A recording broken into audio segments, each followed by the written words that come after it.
अस्सलामुअलैकुम। Welcome to my YouTube channel.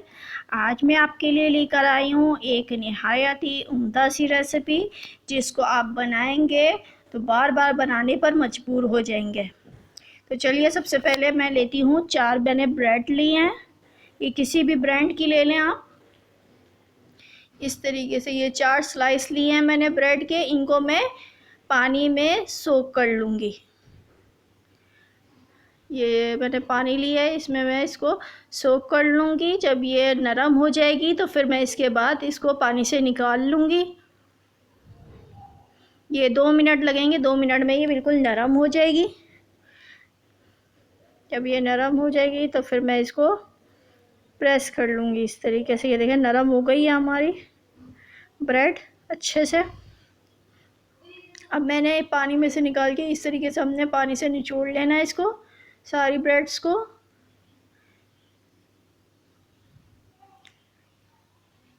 और इसको थोड़ा सा मैश करना है ब्रेड को।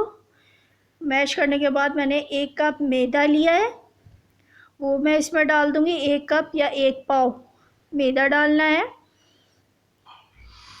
मैदा डालने के बाद मैं इसमें 2 चम्मच घी के ऐड करूँगी। घी से इसका ये होगा कि ये बहुत ज़्यादा नरम बनेगी पूरियाँ। 2 चम्मच घी लिया है, ये मैं इसमें इसको डाल रही हूँ।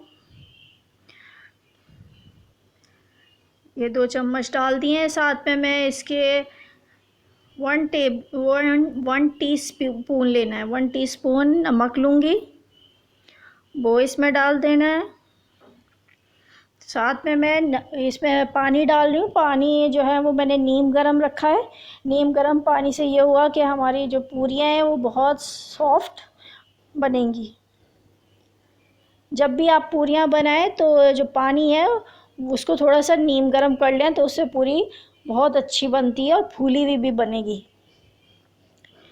इस तरीके से हमने इसको बिल्कुल मिक्स कर लेना है।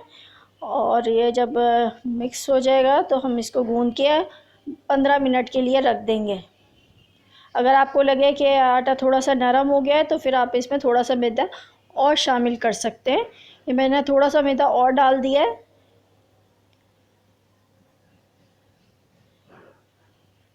इसको अच्छे से गूंदने के बाद फिर इसको मैं थोड़ा सा हाथों की मदद से मैं इसको प्रेस करूँगी।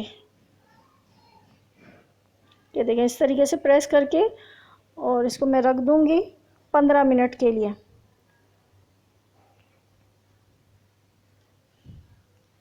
आटे को मैंने नरम ही रखा है, ज़्यादा सख्त नहीं किया, वरना सख्त पूरियाँ बनेगी। डो को हमेशा नरम ही रखना है। साथ में मैं इसके थोड़ा सा घी लगा रही हूँ। ये घी लगा के मैंने 15 मिनट के लिए रख देना है। चलिए जी, अब 15 मिनट हो गए। अब मैं इसके पेड़ियाँ बनाऊँगी। इस तरीके से छोटी छोटी सी हमने पेड़ियाँ बनानी है। ये साइज़ होना चाहिए, छोटा छोटी पेड़ियाँ बनानी है इसकी आटे की। अब तक जिसने भी मेरा चैनल को सब्सक्राइब नहीं किया है वो प्लीज़ मेरे चैनल को सब्सक्राइब कर लें, ताकि हर आने वाली नई वीडियो आप तक पहुंच सके। ये देखें, इस तरीके से हमने सारी पेड़ियाँ बनानी हैं। इतने साइज़ की छोटी छोटी सी हमने ये सारी पेड़ियाँ बना लेंगे हम। पेड़ बनाने ये साइज़ रखना है। अच्छा, पहले मैं एक रोटी बना के दिखा दूँगी, सही है? इसके बाद अब चलिए बेलते हैं। पहले मैंने थोड़ा सा मैदे को स्प्रिंकल करके और फिर इसको मैं बेलूँगी हल्के हाथों से। बिल्कुल आप अपना काम कर लें। हल्के हाथों से बेलने के बाद तेल को आपने गरम रखना है। फुल जो है ना गरम होना चाहिए। तेल जब गरम हो जाएगा तो फिर हम इसमें ये पूरी शामिल करेंगे, डाल देंगे। इतने साइज की लेंगे बस।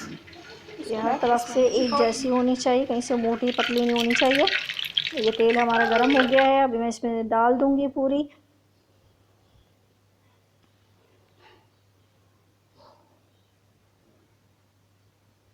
ये देखिए, मैंने पूरी डाल दी है। देखें कितनी माशाल्लाह से कितनी ज़बरदस्त फूल गई है, और जो है ना इस पर कलर भी देखें गोल्डन आ गया है।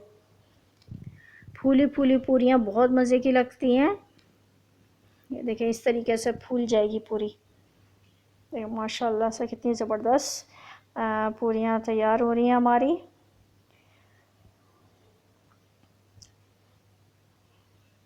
ये मैं इसको अब निकाल लूँगी। इसको मैं हलवे के साथ सर्व कर रही हूँ। चाहे तो आप इस पे आलू की तरकारी बना सकते हैं, आलू की भुजिया बना सकते हैं, इसको इसके साथ सर्व कर सकते हैं। ये देखें कितनी सॉफ्ट बनी है। चलिए मैं मिलती हूँ नेक्स्ट रेसिपी के साथ। अल्लाह हाफ़िज़।